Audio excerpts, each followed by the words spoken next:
In order to understand how an electronically controlled shock absorber works, an understanding of the operation of a conventional shock absorber is required. Let's see a simplified animation of how a basic shock absorber works. A shock absorber is basically a hollow tube filled with hydraulic fluid or oil.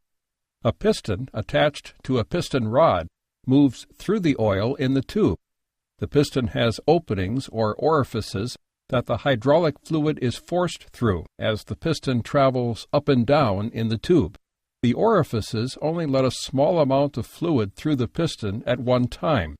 This slows down the piston movement, which in turn slows down the movement of the spring and suspension attached to the shock absorber.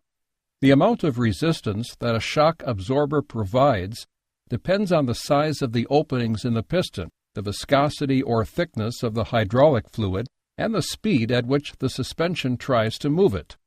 A shock absorber will provide more resistance as the size of the openings in the piston are decreased, because less hydraulic fluid is allowed to travel through the piston in a given time.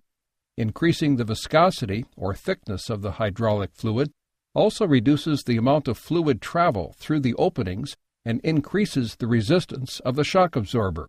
All shock absorbers are velocity sensitive. The larger the bump, or the faster the vehicle is traveling, the faster the piston will try to move in the tube, and the more resistance the shock absorber will provide.